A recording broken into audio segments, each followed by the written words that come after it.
대한민국 중심 채널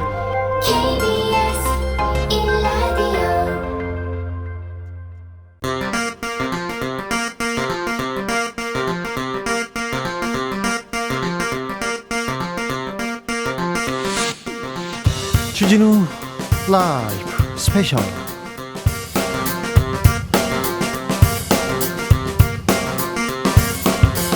(2022년 12월 17일) 토요일입니다. 안녕하십니까, 주진우입니다. 토요일 이 시간은 일주일 동안 가장 중요한 일들 정리해드리는 그런 시간 갖고 있습니다. 시사 1타 강사 두 분 모셨습니다. 양지열 변호사, 박지훈 변호사, 어서 오세요. 네, 안녕하세요. 연말 잘 보내고 계십니까?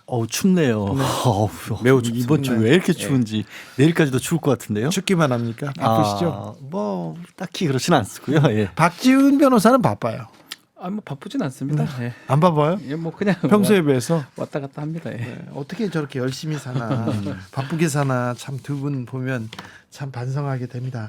지금 이 방송 영상으로 만나보실 수 있습니다. 네, 그렇습니다. 지금 바로 유튜브에서 주진우 라이브 검색하시면 영상으로도 만나보실 수 있습니다. 주진우 라이브 스페셜 본격적으로 시작해 보겠습니다.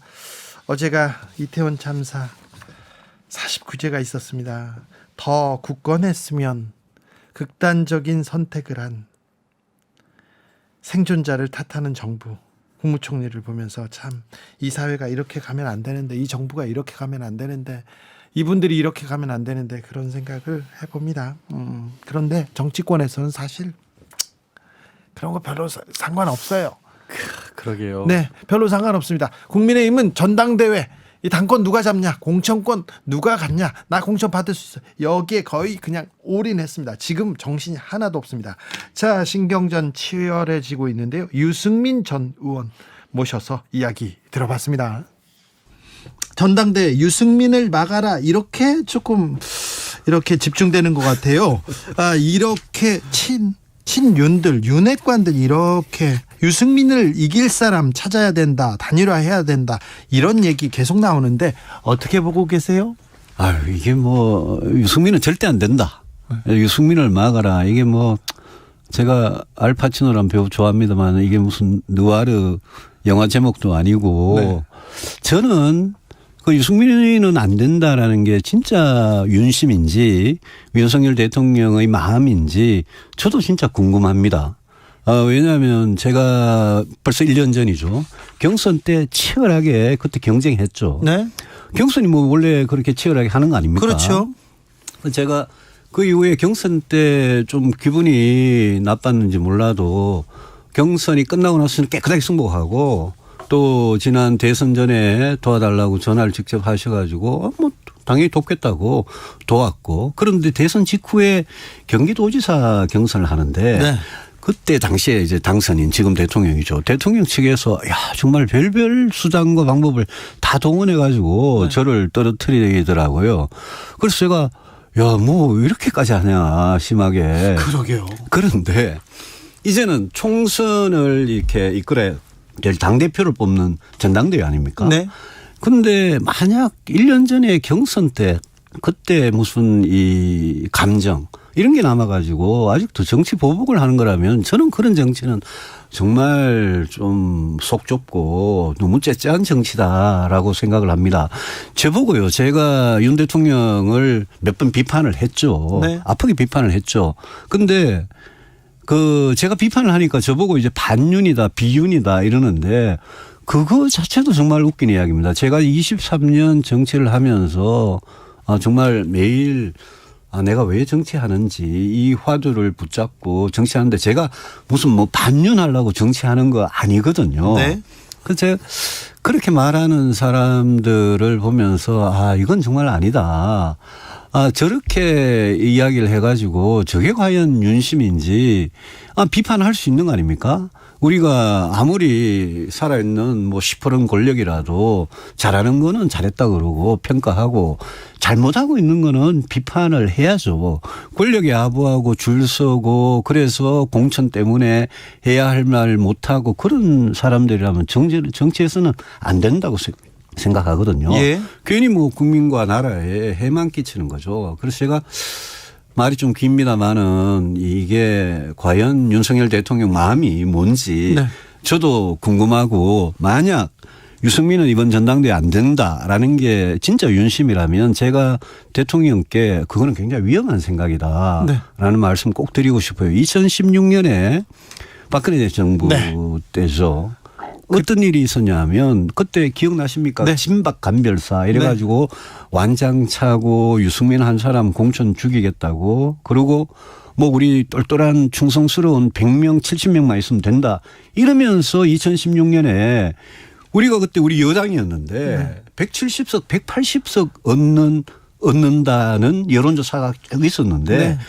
저를 둘러싼 공천 파동 때문에 그때 120석을 겨우 얻어가지고 그렇죠. 참패했죠.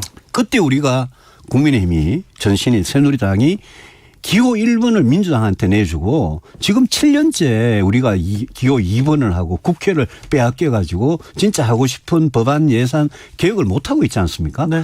저는 이거를 좀 우리 대통령께서 꼭 좀 아셔야 된다. 대통령께서 전당대회 개입해 가지고 경선에 개입하고 공천에 개입한 그 자체가 불법 행위지만 네. 정치적으로는 그렇게 해가지고 총선을 이긴 적이 없었고 네. 그렇게 해가지고 대통령이든 정권이든 성공한 적이 없었고 오히려 그건 나락으로 빠져드는 일입니다. 그래서 제가 굉장히 좀 그 점에 대해서 문제의식을 갖고 있다 말씀드립니다. 그러게요. 그런데 만찬 이후에 예. 당내 친윤계에서 계속해서 유승민만 안 된다는 얘기만 나와요. 어떻게 하면 어떤 시기가 유승민한테 불리할까 어떤 룰이 유승민한테 불리할까 이런 얘기가 계속 나오는데 이런 얘기 들을 때 예. 어떤 생각 드세요? 왜 그러는지 네. 그 윤핵관들한테 한번 나중에 네. 우리 주 기자님 한번 물어봐 주십시오. 저도 참 궁금하거든요. 근데 제가 지금 국민의힘을 보면 모습을 보면 좀 한심한 생각이 드는 게 이런 부분이에요. 사람에게 충성하지 않는다는 사람에게 충성하는 사람들. 네. 이게 지금 국민의힘의 모습이거든요. 그렇대요. 사람에게 충성하지 않는다는 게 9년 전인가요? 네. 국정감사에서 당시 윤석열 검사가 했던 말이고 예. 그 이후에 이제 우리 윤 대통령께 따라다니는 말 아닙니까? 네.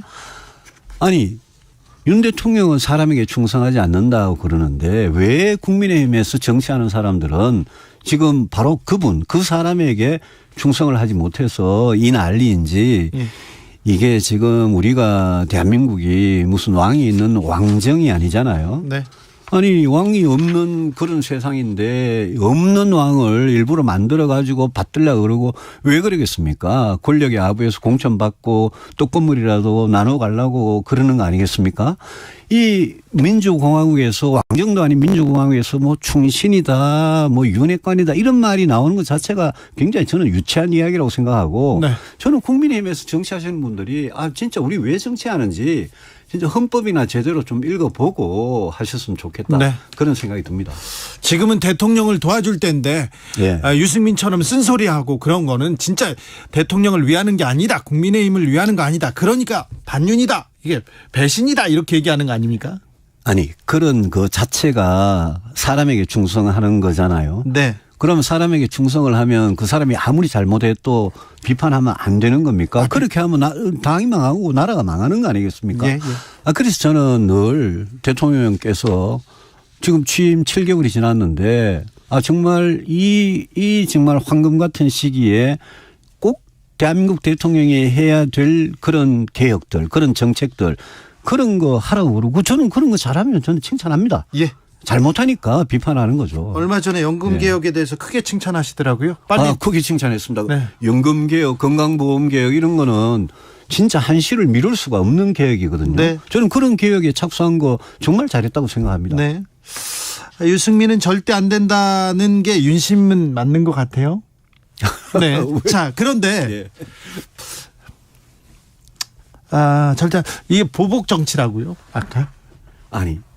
그런 게 뭐 경선 때 무슨 감정이나 이런 것 때문에 네. 그러면 보복이죠. 그렇죠. 예. 저는 이기신 분 아닙니까? 승자 네. 아닙니까? 네. 승자는 경선 끝나고 나면 정치에서 다 털고 지나가는 거죠. 그렇죠. 예. 네. 툭툭 두드리고 이거 어깨를 툭툭 두드려야 되는 사람은 이런 사람들인데 자, 이것도 물어볼게요. 예. 룰을 바꿀 것 같습니다. 경선 룰. 그렇죠. 예. 네. 정진석 비대위원장이 3월에 전당대회 한다. 전대 룰 바꿔야 된다. 오늘 주장하기도 했습니다. 예. 네. 오늘 뭐 얼핏 그런 이야기 나오던데요. 네. 뭐 계속 나오던 이야기 아닙니까? 네. 지금 현행 이제 당원 7, 민심 3, 네. 7대 3이라는 거를 뭐 9대 1로 하든 10대 빵으로 하든 아마 자기들 마음대로 할 겁니다. 네. 다만 이거를 그렇게 전당대회를 이제 갓 앞두고 네. 그렇게 이 비정상적으로 지금 당권을 장악하고 있는 그 윤핵관 소위 윤핵관 세력들이 자기들 마음대로 그렇게 저를 떨어뜨리기 위해서 룰을 바꾼다. 아, 좀 뭐 제가 그런 말 했습니다만 축구 한참 하다가 그냥 골대 옮기고 이런 게 이게 정말 대통령께서 말씀하시는 법과 원칙, 공정과 상식 아니지 않습니까? 네. 그래서 저는 그 문제에 대해서 제가 뭐 그분들이 하시는 거니까 네. 마음대로 할 거고 마음대로 하라는 입장입니다. 그래요. 정해지면 뭐 저는 결심을 하면 되는 거고요. 네. 근데 거기에 한 가지 제가 꼭 말씀드리고 싶은 게 역선택에 관한 이야기예요. 예. 역선택이라는 게 유승민을 찍으면 역선택이라고 그러는데 이거는 정말 국민들께서 한번 냉정하게 상식적으로 생각을 해보시면 좋겠습니다. 방금 최민희 전 의원이 예. 민주당에 있는 최민희 전 의원이 민주당이 가장 두려워하는 사람은 유승민이다. 이런 얘기도 했어요. 그래서 안 그래도 최 의원님 그런 말씀하신 것 같은데 그래서 이런 겁니다. 다음 총선에서 제가 국민의힘 당대표가 되면 민주당이 총선에 이기는데 제일 유리할 거다. 민주당이 제일 좋아할 거다. 이러면 지금 저에 대한 지지가 역선택 맞습니다. 네. 동의합니다. 그렇죠. 그런데 다음 총선에서 국민의힘에서 진짜 변화와 혁신을 하고 중도층의 지지를 받는 유승민이 당대표가 되는 거 민주당이 제일 싫다. 민주당이 제일 어려워진다. 이러면 저에 대한 지지를 역선택이라고 말하는 거는 그 말 자체가 맞지가 않습니다. 그래서 제가 역선택은 이런 거죠. 국민의힘 민주당에서 지금 국민의힘 당대표를 어떤 사람이 나오면 제일 좋겠느냐. 네. 가장 극우적인 사람. 가장 뭐 정말 이 속칭 가장 꼴보수 당대표가 나오면 제일 좋은 거 아니겠습니까? 막말 많이 하고 예. 함부로 얘기하고 그런 사람이 민주당이 제일 원하는 국민의힘 기다리는 국민의힘 당대표 아닙니까? 술만 먹는 사람. 그런데 어떻게 역선택이란 말을 그렇게 하는지 이해가 안 되는 거죠. 알겠습니다. 자, 역선택 나오고 룰 얘기 나옵니다. 아무튼 룰이 어떻게 바뀌든 9대 1이든 10대 1이든 바뀌어도 뭐 유승민은 자신이 있습니까? 9대 1이든 10대 빵이든 네. 저는 그 룰 때문에 제가 뭐 출마 결심을 하고 안 하고 하지는 않습니다. 네. 저는 제가 23년째 정치하면서 저는 이 정치를 한다는 게 그냥 단순히 밥벌이 직업으로서의 정치는 절대 아니다. 네. 정치를 하는 사람은 내가 왜 하는지 소명의식이 있어야 되는데 지금 전당대회에 출마할 거냐 말 거냐 이걸 두고도 저는 제가 정말 이 일을 잘할 수 있느냐.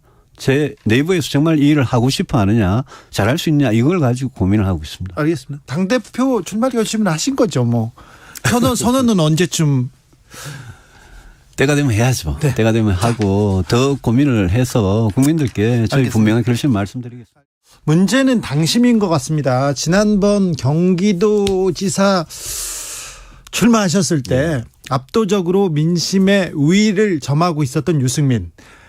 경험과 경력 그리고 관록 그리고 지금 시대정신에서 경제 우위를 가지고 있던 유승민이 대통령적 인수위원회에서 마이크를 잡고 있던 김은혜 홍보수석이 급파됐는데 당심에서 밀렸어요. 예, 그렇습니다. 네. 예. 이번에도 예.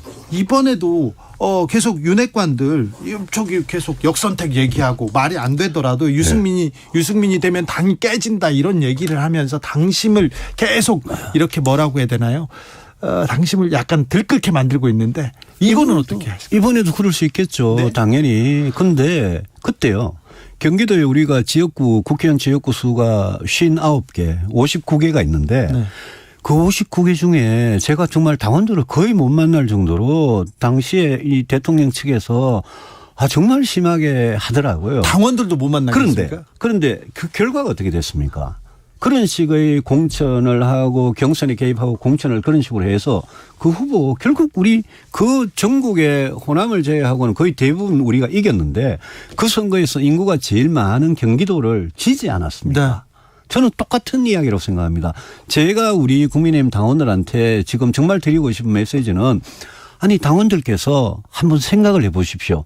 다음 총선에서 진짜 이기려면 어떻게 해야 되느냐. 지면 우리가 어떻게 되느냐. 지면 국회를 12년을 민주당한테 내주고 우리는 계속 12년째 기호 2번을 하고 윤석열 정부가 특히 보수 정당이 진짜 하고 싶은 개혁 그런 거 아무것도 못하지 않습니까? 경기도에서 그런 일이 있었으니까 총선에서는 저는 우리 당원들께서 뭔가 학습을 하시지 않았을까? 저는 바로 그 지점을 당원들께 그냥 있는 그대로 말씀을 드리고 자 총선 이기고 싶습니까? 그러면 유승민을 선택하십시오. 이 말씀 드리고 싶습니다. 국민의힘 유력한 당권 주자인 유승민 전 의원 얘기 듣고 왔습니다. 전당대 룰 이제 얘기가 계속되고 있는데 유승민 전 의원 말이 어쩌면 맞는 것 같아요. 맞는 말인가? 왜냐하면 똑똑하는 사람들이 많아요. 전당대 룰 자체가 지금은 70% 30%입니다. 당원 70, 민심 뭐 일반 30인데 원래 얘기가 뭐 9대 1, 90대 10 나오다가 최근에 100대 0까지 나오고요. 네. 대통령이 사석에서 100% 해야 되는 거 아니냐 이렇게 보도가 된 바도 있습니다. 네네. 하여튼 그때와 동시에 그 전까지만 해도 10대 30에서 뭐 그렇게 바뀌어야 되나 이런 말 없다가 그 일사불란이 지금 다 바뀌고 있는 모양새거든요. 갑자기 뭐 2만 3초 나오더니 네, 전당대 시기 나오면서 전당대 룰도 정치 100대 나오더니. 0까지도 가야 되는 거 아니냐 이렇게 얘기가 나오고 있고 근데 사실은 그거는 뭐 일부는 예전보다 당원들이 많이 늘어났기 때문에 당원 지금 100만 당원이라 합니다. 국민의힘. 당원이 많기 때문에 민심하고 거의 일치한다 이런 얘기를 하지만 그거보다는 유승민 전 의원은 견제하는 모양새거든요. 그러면 지금 유승민을 막아라. 누가 유승민을 90대 잡을 수 10 해도 좀 어렵다고 판단한 게 아닌가 그렇게 또 보여요. 그러니까 이런 어떤 일이 벌어지는 뭐 국민의힘 내지는 대통령실의 속내 이런 걸 가만히 좀 생각을 해보면 이제 대통령 지금 뭐 한 7개월 가량 되는 그런 상황에서도 굉장히 안정적으로 전국을 운영한다고 보기는 어렵잖아요. 네. 여소야대도 그렇고 대통령 개인이 가지고 있는 어떤 지지라든가 이런 부분도 그렇고 정치권의 대화 타협, 네. 그다음에 협치 이런 부분은 사라졌습니다. 사라졌죠. 근데 그러다 보니까 어떻게 보면 조금 더 세를 공고히 해야겠다라는 쪽에 더 마음이 가는 것 같아요. 그렇습니다. 나와 다른 의견들이 더 있으면 안 된다고 해서 꽉 다잡아서 완전히 당까지 좀 장악을 해야겠다 이런 우중이 좀 비춰지는 게 아니냐. 그래서 유승민 전 의원처럼 결이 좀 다른 쪽의 의견들은 아예 배제하려고 같은데 그런데 이게 좀 거꾸로 간다라고 저는 생각이 드는 겁니다.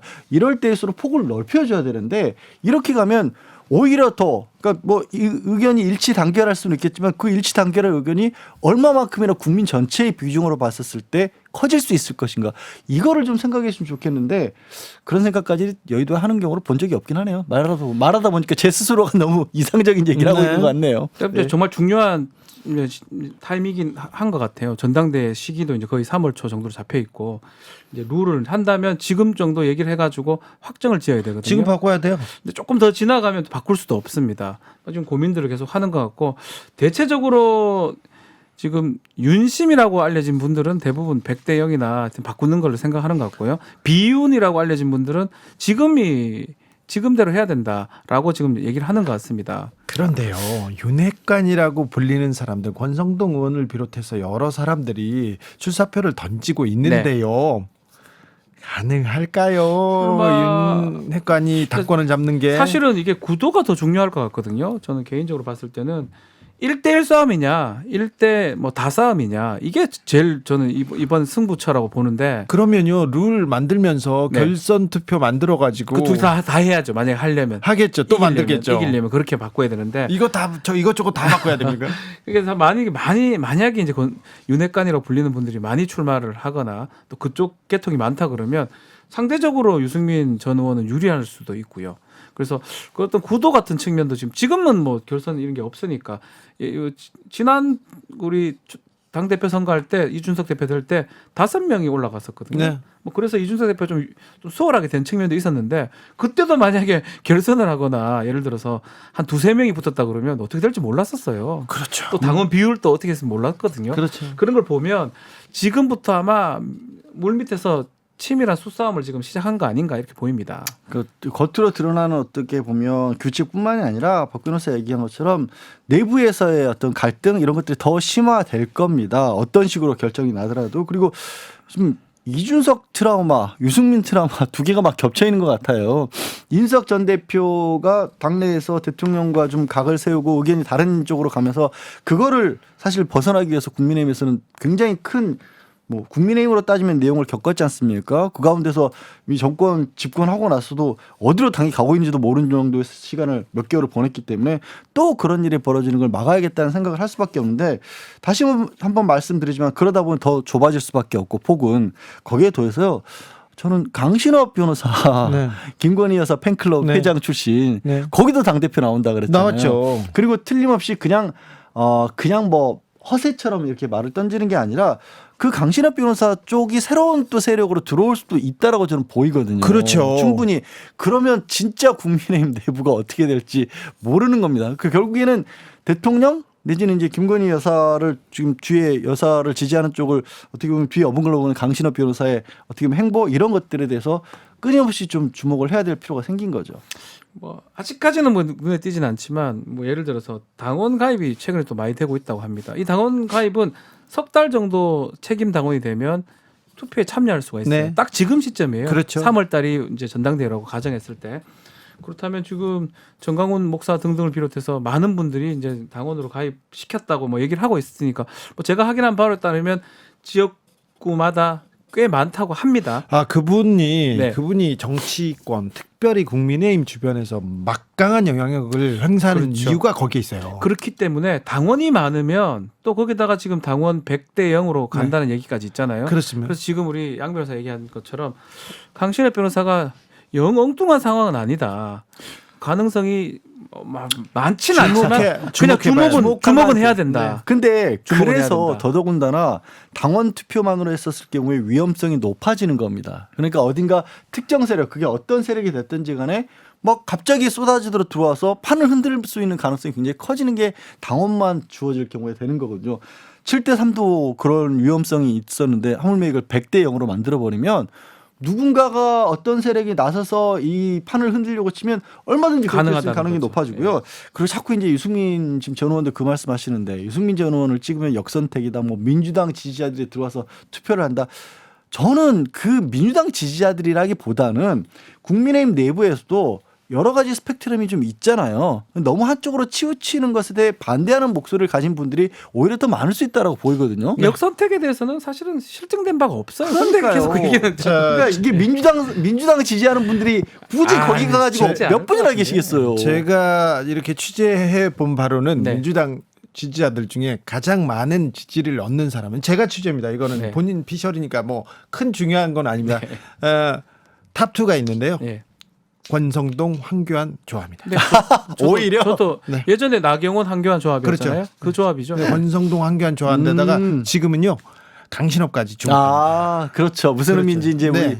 아시겠죠? 그러니까 안 맞아요. 예. 그리고 이제 그 설문조사나 이거 여론조사 할 때 민주당 지지자 끊어버립니다. 대부분 기다렸다가 뭐고 그렇게 하는 경우는 아니, 실증된 바가 사실 없어요. 그런 변수가 있더라도 지금껏 역선택잖아. 지금껏 그거 역선택 때문에 그러면 투표 못했습니까? 선거 못했습니까? 아무튼 국민의힘은 당권 경쟁, 공천권 여기에 지금 거의 사활을 걸고 있습니다. 이게 중요합니다. 정치인들한테는 국가 민생 경제 그것보다도요. 내가 배지를 다 하느냐, 내가 향후에 뭘 하느냐, 공천권을 행사하느냐. 공천권은요 또 엄청난 돈과 권력의 싸움이기도 합니다. 이 부분은 저희가 계속 주목해서 알려드리겠습니다.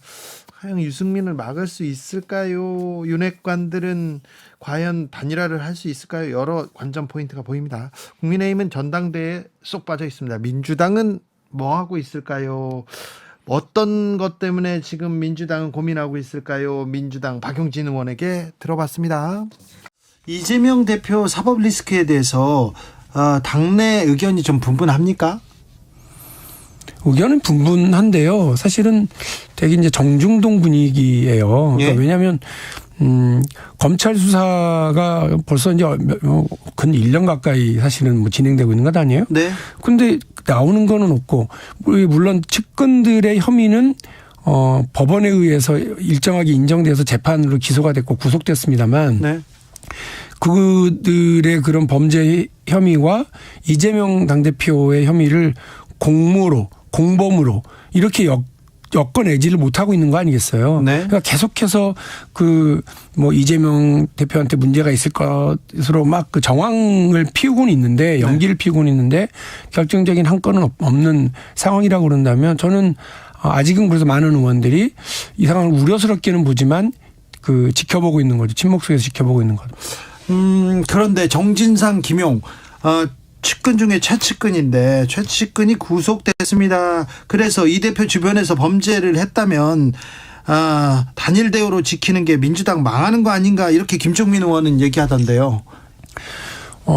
그것은 이제 전제가 있는 겁니다. 김종민 의원이나 뭐 다른 의원님들의 전제는 측근의 그런 비리 의혹이 범죄 혐의가 이재명 당대표로까지 확정될 때, 네. 확정될 때는 당연히대로 망하니까 지금 문제는 검찰과 팩트를 가지고서 싸울 것이 아니라 네. 정치적인 이런 그 일정한 정치적인 수사로 네. 정치적인 그 표현으로 이 문제를 이야기해야 되지 막 그냥 덮어놓고 정치 탄압이다. 김용에 대한 탄압, 김용에 대한 수사도 정진상에 대한 수사도 정치 탄압이다라고만 이렇게 밀고 가는 건 현명하지 못하다고 하는 지적이 아니겠습니까? 그래서 지금은 저는 이재명 당대표의 혐의를 검찰이 밝혀야 될 입장이기 때문에 네네. 검찰이 수사를 지켜보고 있는 상황입니다. 네. 김경수 전 지사 가석방 또는 사면 얘기도 이렇게 이슈로 떠오르는데 이 부분은 어떻게 보세요? 저 요즘 제가 밀고 있는 윤석열 대통령의 정치를 네. 정말 뭐라고 표현하고 싶으냐면 소인배 정치예요. 옹졸해요. 사실 김경수 전 지사 입장에서는 정치적으로 조롱하기 위해서 자기를 이렇게 끼워넣게 하는구나. 그 느낌 저는 당연히 가질 수 있다고 생각하거든요. 조롱한다. 이러면 안 되죠. 그냥 아예 그 형기를 다 마치고 나오도록 하든지 네. 중간에 이명박 전 대통령 사면시켜야 되니 거기에 끼워넣기를 하면서 정치적 조롱. 제가 왜 정치적 조롱이라고 그러냐면 뭐 사면을 시키되 복권은 안 돼. 이런 식으로 하는 게 어디 있습니까? 네. 네. MB 사면에 대해서는 어떻게 생각하세요? 정치적으로 뭐 현 대통령이 판단할 수는 있는 문제라고 봐요. 예. 그 문제에 대해서 물론 좀 뭐 도덕적으로 정치적으로 비판할 수는 있습니다만 대통령이 크게 보고 국정에 도움이 되고 국가 통합에 도움이 된다고 하면 뭐 그럴 수 있습니다. 그러나 국가 통합은 애시당초 글러버린 게 이 소인배 정치를 통해서 오히려 그 김경수 전 지사를 조롱하는 형태로 드러났기 때문에 네. 국민 통합은 뭐 제가 볼 때는 물 건너간 효과라고 생각합니다. 네. 삼성생명법 드디어 얘기하겠습니다. 네. 의원님께서 지금 7년 넘게 추진하고 있습니까? 그렇습니다. 네. 어떤 내용입니까? 우리 뭐 보험업은 고객의 돈을 함부로 어디에 투자하거나 혹은 그 대주주 마음대로 사용할 수 있도록 못하게 되어 있어요. 그러면 안 되죠. 절대 안 돼요. 네. 남의 돈인데다가 네. 특히나 이게 자칫 잘못 투자를 했다가는 보험 회사가 여러 군데 돈을 빌려주거나 투자를 하고 있거든요. 네. 근데 어딘가가 잘못돼 가지고 이 보험 회사가 위기에 빠지면 그 전체가 위험에 빠집니다. 경제 국민의 전체가. 보험금은 어떻게 하고요? 그것도 다 날리는 거고요. 네. 그래서 금융과 관련돼서는 여러 가지 규제가 많은데 특히나 보험회사는 계열사에 대주주의 계열사에 이를테면 삼성생명은 삼성전자에 네. 자기 총자산의 3% 이상을 투자하지 못하도록 되어 있어요. 예, 예. 그게 대충만 따지면 얼마를 오버하고 있냐면 20몇 조를 오버하는 투자를 지금 하고 있어요. 지금 삼성생명이 법을 어기고 지금 다른 데 투자하고 있다는 겁니까? 법의 취지는 이런 위험한 짓 하지 말아라라고 딱 되어 있는데 네. 어디에서 이거를 그 구멍을 만들어줬느냐면 법 밑에 대통령 시행령. 네. 이 시행령도 아니고요. 그 밑에 장관이 고시하는 장관의 규칙, 보험업 감독 규정에서 이 삼성생명 주식을 시가로 계산하지 않고 취득했을 때 원가로 계산하게 한 거예요. 에이, 말도 안 되죠. 말도 안 되죠. 왜냐하면 네. 위험은 시가로 올 텐데 네. 위험에 대한 그 평가를 안전장치를 무장 해제시키는 방식으로 원가로 하라고 그러면 2022년 지금 현재 한 6만 원 돈 되고 있는 삼성전자 주식을 네. 1,072원 샀을 때 평균 말도 안 되죠. 말도 안 되게 평가를 하고 있으니까 삼성은 지금 어마어마하게 위험한 게 우리 모든 대한민국의 모든 생명 보험 회사가 가지고 있는 국내 주식의 네. 98% 네. 정도를 삼성생명이 삼성전자 주식으로 보유하고 있어요. 어마어마하죠. 이게 너무 과한 거라서 이거 박용진 혼자 너무 위험하게 뻥치는 거 아니야? 아닙니다. 왜냐하면 금융위원장들이 역대 금융위원장들이 박용진 지적한 말이 맞다. 내용이다. 이거 네. 다 개선해야 된다고 동의했고 지금 법안심사 소위에서도 금융위원회는 박용진 말이 맞고 네. 이거를 해소하는 것이 국제회계 기준에도 맞다. 삼성에서 항상 박용진 국회 정무위원 하냐 안 하냐 안 했으면 좋겠다 계속 하는데 국회 정무위원 계속 하고 계십니다. 그런데 국회 정무위원으로서 여기가 뭐 금융권 이렇게 네. 금융권 기업 이렇게 보는데요. 요즘은 주가 조작 사건 계속 얘기하고 다니더라고요. 왜냐하면 첫 번째로는 삼성증권이 또 해괴한 짓을 한 적이 있었어요. 네. 이거 가지고 지금 금감원이 최근에 33억 이렇게 했는데 똑같은 일이 뭐냐면 주가 조작은 도이치모터스 주가 조작 사건에서도 우리가 확인을 하잖아요. 네. 근데 저는 이 문제를 왜 공정과 상식, 법과 원칙을 그렇게 좋아하는 윤석열 대통령이 왜 네. 이거는 도이치모터스에는 적용하지 않냐. 네. 좋다는 법과 원칙을 왜 김건희 여사한테는 적용하지 않는지 묻고 싶어요. 뭐 예전에 다 했다. 문재인 정부 시절에 다 했다. 이렇게 얘기하던데. 아유, 거짓말이고요. 네. 제가 7가지 거짓말을 한 1분 정도에 정리해서 말씀드릴게요. 첫 번째, 도이치모터스 관련 계약서를 제출하겠다고 청문회에서 얘기했는데 끝내 제출하지 않았어요. 안 했습니까? 예. 도이치 파이낸셜 2013년 매수 당시에 공모 절차에 참여했다고 청문회에서 얘기했는데 나중에 알고 보니까 금감원 공시에 공모 공시가 아예 없어요. 특혜를 받았다는 얘기예요. 네. 세 번째, 김건희 여사는 주가 조작이 일어났던 2011년, 2012년에 주식 거래를 하지 않았다는데 2010년 10월부터 2011년 3월까지 통정거래수법으로 검찰이 파악한 것으로 언론에 보도된 내용만 40차례가 돼요. 네. 네 번째, 김건희 여사가 도이치모터스 단순 투자자라고 얘기했지만 모두가 알고 있는 것처럼 도이치모터스의 이사로 재직했고요. 다섯 번째, 이사였어요? 네, 김건희 여사가 도이치모터스 주식으로 4천만 원 손해보고 나왔다. 네. 이렇게 얘기했는데 실제로는 10억 5천만 원 정도의 수익을 얻은 것으로 확인되고 있고요. 아, 돈을 벌었어요?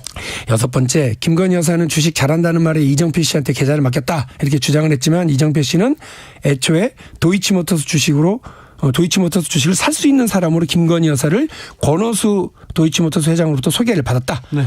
이런 게 지금 법원에서 법정에서 증언되고 있고요.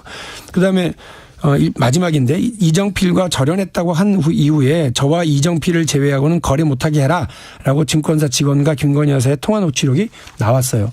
이게 이 7가지 거짓말이 다 어디로부터 시작되느냐면 검찰총장 후보자 윤석열, 네. 대통령 후보 윤석열이 김건희 여사의 이 범죄 의혹과 관련해서 은폐하거나 보호하기 위해서 해놓은 거짓말들 때문에 생겨난 거짓말인 거예요. 예.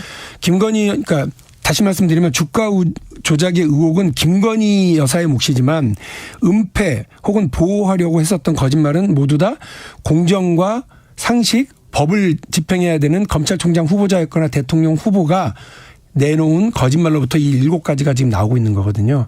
이거는 반드시 바로잡아야 되고 지금 법정에서 공범들이 벌이고 이제 드러나고 있는 여러 증언과 자료들 때문에 김건희 여사가 빠져나갈 수 없는 상황이 됐는데도 불구하고 왜 검찰은 이 부분에 대해서는 수사하지 않냐. 의혹이 이렇게나 많습니다. 그리고 거짓도 이렇게 많은데 검찰이 수사를 안 하고 있습니까? 정말 답답한 일이죠. 그래서 공정과 상식을 주장하고 법과 원칙을 지키겠다고 얘기하는 한동훈 그리고 그 밑에 서울중앙지검 이런 분들이 네. 우리 민주당과 관련된 사건에서는 난리 부르스를 하면서 왜 이 문제에 있어서는 침묵하고 먼 산 바라보기를 하고 있고 직무유기를 하고 있냐. 네. 분명히 말씀드리는데 공모관계가 드러나게 되면 김건희 여사의 공소시효는 정지된 겁니다. 만료된 게 아니에요. 네. 그렇기 때문에 5년 뒤가 되더라도 정권을 우리가 바꿔서라도 반드시 이거는 수사해서 정의를 바로 세워야 될 일이다. 분명히 말씀드립니다. 민주당 박용진 의원에게 민주당 상황 들어봤습니다.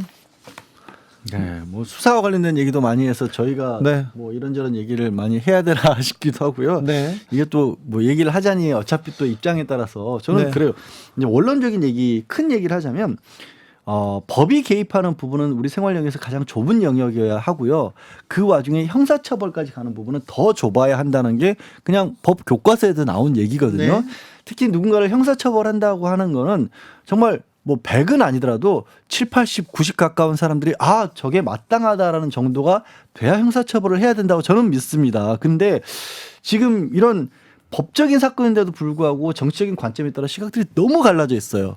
그러면 저는 그 전제 조건 자체가 안 맞는 게 아닌가 싶어요. 네. 이 절반으로 이 형사처벌 대상을 바라보는데도 문제가 되느냐 안 되느냐 가지고 이렇게까지 쪼개져 있으면 과연 이게 공정하다고 말할 수 있을지 시작부터가 좀 틀어져 있는 게 아닌가 하는 생각이 듭니다. 그 부분이거든요. 정쟁의 소지가 있는 거예요. 특히 지금 서해 공무원 피격 사건 같은 경우 지금 여러 명 전직 인사들 지금 구속되기도 하고 소환 조사 받기도 하고 이 부분도 있고요. 또 두 번째 이재명 대표 사블리스 관련된 이것도 사실은 엄청 오래된 사건입니다. 수사를 한 지 아직 얼마나 됐습니까? 근데 그걸 관련해서는 한쪽만 친다는 인상이 지금 보입니다. 예컨대 50억 클럽 쪽 사람들은 1년이 지났는데 조사가 안 되고 있고 진작에 김만배 씨를 조사를 하려면 그 자금 흐름을 조사해서 그때 했었어야 되는데 이제 와가지고 그 자금이 갔던 곳을 찾아내고 그 또 측근들 체포 구속을 하는 상황인데 그러면서 이제 김만배 씨 같은 경우는 또 그 부담을 느끼고 극단적 선택을 시도한 바가 있지 않겠습니까? 그것을 이제 봤을 때는 제대로 이제 사법이 작동하고 있는가, 검찰이 작동하고 있는가, 또 맞닿아 있는 게 그 위에 법무부 장관 검찰 출신 또 대통령 검찰 출신 그거하고 계속 같이 가는 모양새이기 때문에 막 국민들 중에 계속 이게 갈라지는 것밖에 안 될 거예요. 또 특히 장모 최은수 씨 무죄를 받았거든요. 네. 뭐 그거는 뭐 대법원에서 판결한 거기 때문에 달리 봐야 될 부분도 있겠지만 검찰 수사가 미진했다. 미진했다는 그 부분 때문에 결국은 어떤 결과를 내더라도 국민의 많은 수는 믿지 않을 거고요. 또 어떤 결과가 나온다 하더라도 또 많은 수는 지지를 할 거고 이런 상황이 될 것 같아요. 자, 대표적인 반명 의원입니다. 민주당 내 반 이재명계 의원인 그 박용진 의원 뭐 당권 경쟁했고요. 뭐 그럴 수 있습니다. 그런데 박용진 의원조차도 이재명의 사법 리스크에 대해서 당내에서는 그 동요 없다. 정중 동의다 이렇게 얘기하고 있습니다. 그래서 민주당은 그렇게 사법 리스크 때문에 정신이 없거나 혼란하지는 않아 보여요. 지금 검찰과 그렇죠. 정권의 오히려 언론이나 검찰이 좀 혼란해 보여요. 언론과 예. 검찰에서 이렇게 계속 좀 공격한다. 그렇기 때문에 민주당은 우리는 지금 전쟁에서 그렇죠. 방어해야 된다. 이렇게 생각하는 공소장에 정진상 실장 공소장에 이재명 대표 공범으로 기재가 되어 있지 않고 있고요. 실제로 김만배 씨 이렇게 막 측근까지 하는 것 중에 뭐 아닐 수도 있겠지만 결국은 김만배 씨의 진술이 필요하다는 겁니다. 아직 거기까지 검찰 나오지 입장에서는. 않았어요. 그래서 검찰이나 언론이나 봤을 때는 이재명 대표한테 뭔가 물증이라든지 확실한 뭔가가 아직 없는 게 아니냐. 뭐 박용진 의원조차도 없는 걸 갖고 지금 만들어낸 거 아니냐 이렇게 주장하는 것으로 보입니다. 이게 이런 대형 사건이잖아요. 사실 의혹은 대형 의혹인데 이건 뭐 저 이재명 대표의 최측근들이 여러 명 구속됐기 네. 때문에 이건 엄청난 사건입니다. 엄청난 사건인데 근데 문제는 이게 지난해 7월경부터 제기된 의혹인 거예요. 네. 그냥 뉴스에 크게 관심이 없으신 분들은 잘 읽지도 않은 것 같아요. 요즘에는. 너무 많이 나왔어요. 그리고 내용들도 되게 복잡하고 여기 왔다 저희가 그러니까 수사의 방향조차도 돈이 건너갔다는 쪽으로 갔다가 그게 좀 잘 안 될 것 같아 해서인지 다시 배임 얘기를 꺼냈다가 또 다시 돈으로 가서 이게 자금 흐름을 지금 뭐 추적을 했다가 또 남욱 변호사 얘기 들어보면 당장이라도 이재명 대표가 잘못한 것처럼 나왔다가 김만배 씨가 나와서 얘기 시작하니까 또 그 말도 또 그 말 안 했다고 하고 있고 이러니까 그러니까 민주당에서 사실 이렇게 크게 당장 하나하나 일일이 대응하기보다는 일단은 단일 대우를 가지고 흔들리지 말자. 이게 왜 검찰에서 명확하게 나오는 것도 없고 1년이 넘어간 상황이고 하다 보니까 그런 얘기가 나오는 것 같고요. 김만배 씨가 그런 생각이 들어요. 오죽했으면 이런 정도의 시도를 했을까? 극단적 선택 시도를 했을까? 이런 게 나오는 것 자체가 이게 검찰이 좀 무리한 수사하고 있는 거 아니야? 자, 검찰총장이 대통령이 됐습니다. 네. 검사가 지금 법무부 장관이 됐어요. 그래서 더 정확하고 확실하고 명확하게 또 신속한 수사가 필요한데 이 검찰의 움직임을 국민들은 정치적으로 볼 수밖에 그래 없다. 봅니다. 이렇게도 보입니다. 또 한편으로는 이제 극단적 선택 부분을 이제 일부에서는 이재명 대표 관련된 사람들이 막 이렇게 많이 죽어 나가는 거 아니냐. 근데 저같이 이제 수사를 해본 입장에서 보면 제가 군검사를 좀 했었는데 오히려 뭐 갖고 있으면 이런 선택을 하지 않습니다. 오히려 그걸 갖고 있다 그러면 그 사람이 자기 생명을 걸 정도로 되겠습니까? 근데 보도나 이런 건 자꾸 그렇게 연결해 가는 거거든요. 네. 김한배 씨 같은 경우도 만약에 본인이 뭘 할 수가 있다 그러면 이런 시도를 하겠습니까? 자, 이 문제는 어떻게 봐야 됩니까? 김경수 전 지사 사면 필요 없다.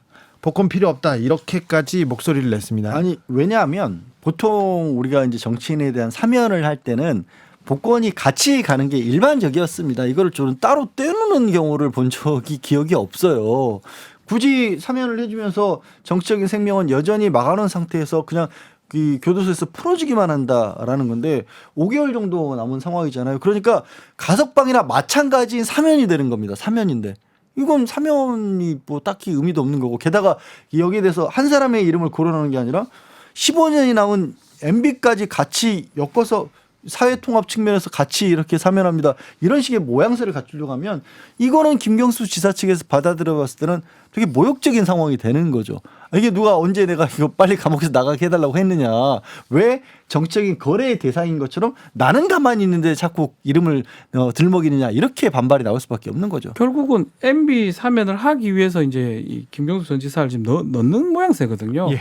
MB 전 대통령 같은 경우는 지금 사면이 좀 거의 확실시 되는 것 같아요. 형 집행정지 신청을 좀 더 해야 되는데 만약에 필요하다면 안 하더라고요. 그것도 안 하고 뭐 앞으로 안 한다고 하는 걸 봤을 때는 사면을 생각을 하고 있는 것 같고 또 그거 하려면 뭔가 구색 맞추기를 해야 되니까 김경수 전 지사 얘기까지 지금 나오고 있는 상황으로 보이고 또 그것을 또 그것을 느끼고 있는 김경수 지사는 나 안 하겠다 미리 얘기를 한 걸로 보입니다. 아니 뭐 MB를 사면해 주는 거 좋아요. 뭐 그런 결단 정치적 결단이니까 할 수 있는데 굳이 그 집행정지 날짜에 맞춰서 이렇게 얘기를 꺼내는 건 뭔지 모르겠어요. 꼼꼼해요. 아니 그러니까 차라리 꼼꼼해. 크리스마스에 맞춰서 하면 23일이나 4일쯤으로 하면 되는데 왜 28일 날 얘기를 이게 해서 딜레마예요. 사실은 이명박 MB 대통령 수사를 한 사람이 둘이가 지금 법무부 장관하고 대통령이 돼 있거든요.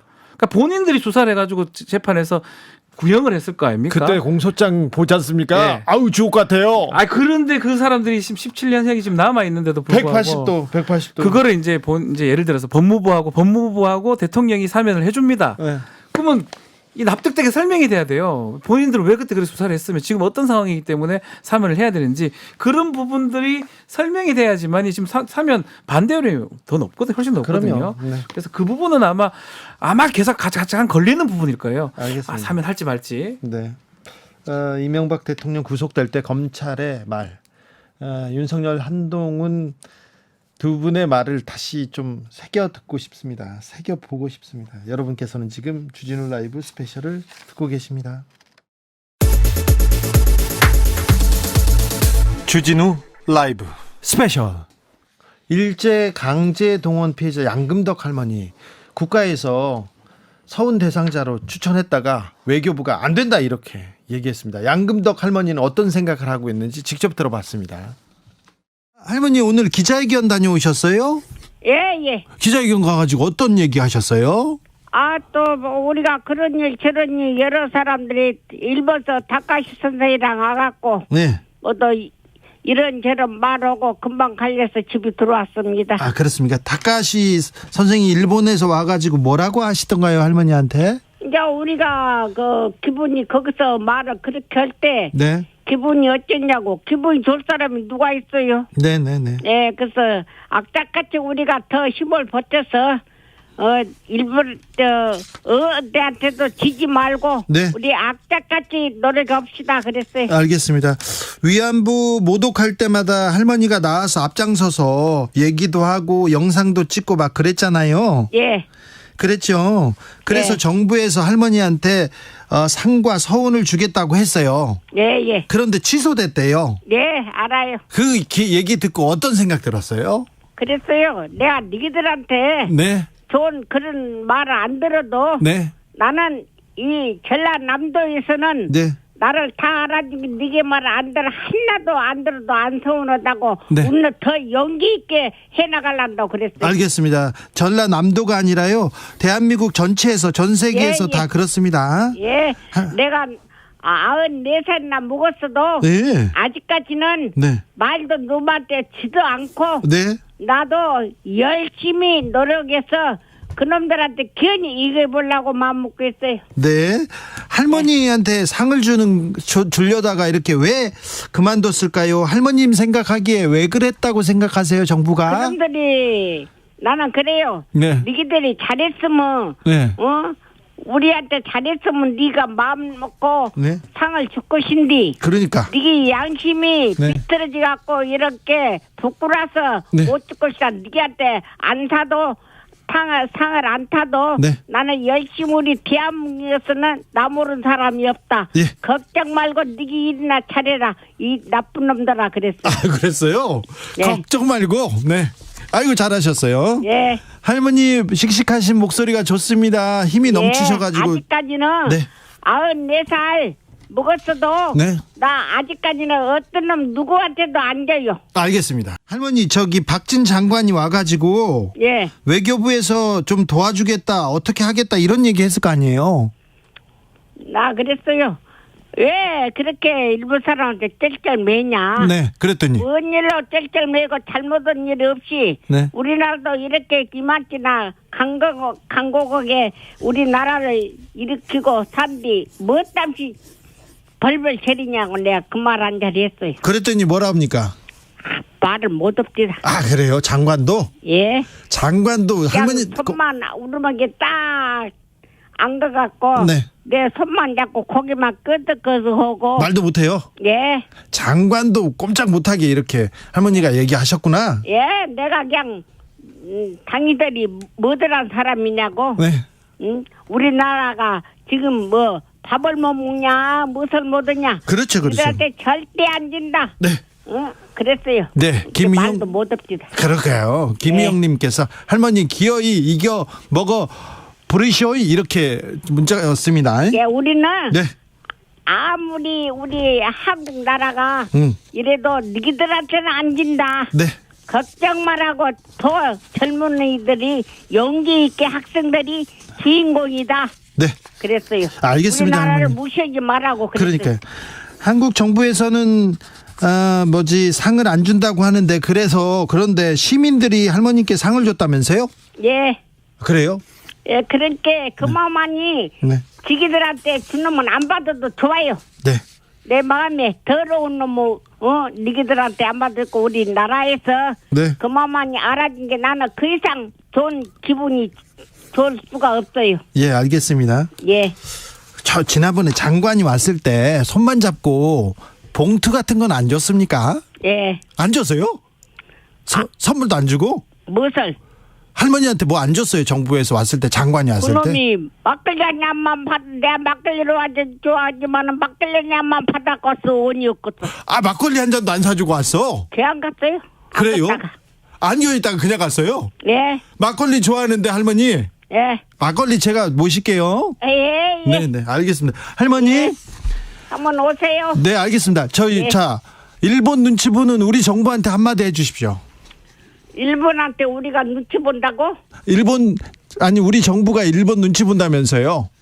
눈치 볼 필요가 없어요. 예, 그러니까 그렇게 우리가 얘기해요. 당당히 네. 일본 놈들한테 우리가 무엇을 잘못했어? 네, 그럼요. 우리가 좋은 것을 다 처먹고 네. 우리는 나쁜 것만 주고 그랬는데 죄 받았어도 좋은 꼴을 못 봐요. 죄 받을 나는 그렇게 거예요. 생각해요. 네, 알겠습니다. 저도 그렇게 생각합니다. 예, 예. 사과하지 않. 시간이 잘 이겨 나갑시다. 알겠습니다. 저도 그렇게 하겠습니다. 예. 할머니, 저 사과하지 않는 죄 받을 일본 정부한테도 한마디 했어요.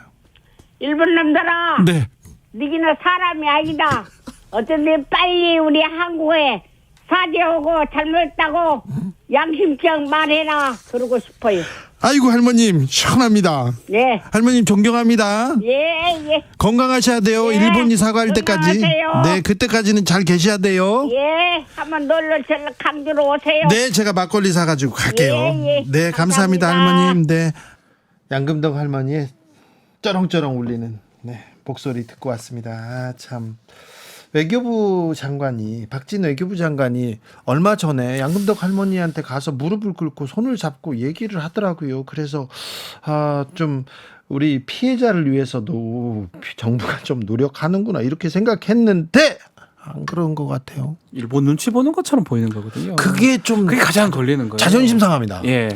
그게 아니라면 뭐 다른 이유가 있다면 모르겠는데 다른 이유가 없어 보이고 지금 한일 문제 이런 게 또 이 정부에서 되게 중요시 여기는 부분이기 때문에 그거랑 다 있어서 한일 문제 다 불편합니다. 좋아요. 외교 관계 다 좋은데 그렇다고 해서 국민의 자존심, 이 피해자 할머니의 이 자존심을 이렇게 뭉개 아니 저는 일단 수 없는 일이에요. 국내에서 인권상을 이게 수상하고 그리고 훈장을 이렇게 서운하는데 왜 외교부 장관이 나서서 그 앞에 가서 무릎을 꿇어요? 그것 자체부터가 뭔가 어색한 조합인 거예요. 그리고 이번 정부 들어서 자꾸 이렇게 여권 인사로 거론된 사람들의 입에서 과거와 관련돼서 되게 이게 왜 이런 식의 엉뚱한 말들이 다시 나오지 싶은 게 제주 4.3을 부정하는 말 나왔었고요. 그런 5.18 광주민주화 운동에 대해서 북한군이 개입한 거 왜 따져봐야 된다는 얘기가 공공연하게 논문에 나온 사람들 그런 있고. 사람들을 자리에 써요. 그런 사람들만 데려가요. 그런 사람들이 이게 요직에 있다 보니까 결국 그 일환으로 이런 일들이 벌어지는 거예요. 이게 무슨 진상규명이라든가 이런 과거사를 다시 없었던 일을 밝혀야 되는 게 아니라 이미 잘못 과거에 했었다라고 드러내고 인정된 사실마저도 다시 또 부인하고 있어요. 자, 우리 외교가 좀 창피하다, 굴욕적이다 이런 얘기가 국민들한테서 계속 나오고 있다는 거 좀 유념해 주시고요. 양금덕 할머니의 목소리를 좀 새겨 들었으면 합니다. 우리 정부에 있는 분들이 책임이 있는 자리에 있는 분들이 굳건하게 좀 이런 얘기나 좀 들으세요. 좀 정말. 자, 복습했으니까 돗자리 펴보겠습니다. 다음 주 신문 일면 한번 가볼까요? 주인공은 누굴까요? 저는 좀 의외일 수도 있고 안 의외일 수도 있는데 천공 스승이 좀 될 가능성이 있다. 천공이요? 갑자기 왜냐하면 왜?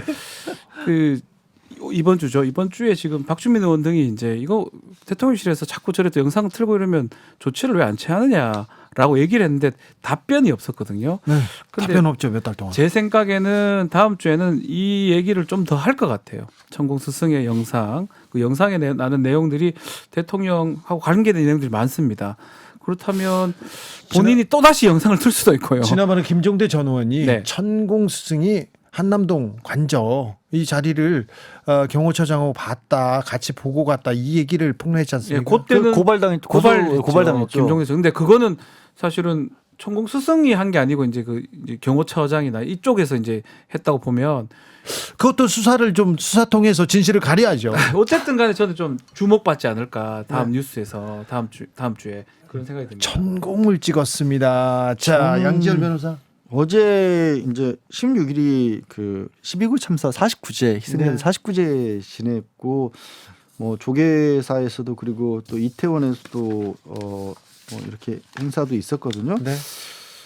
유가족분들이 본격적으로 목소리를 좀 내시지 않을까 싶습니다. 네, 알겠습니다. 이태원 참사 유가족의 마음도 좀 이렇게 어루만져야 되는데 더 굳건했으면. 생존자를 탓하는 정부 총리, 가슴이 아픈 한 주였습니다.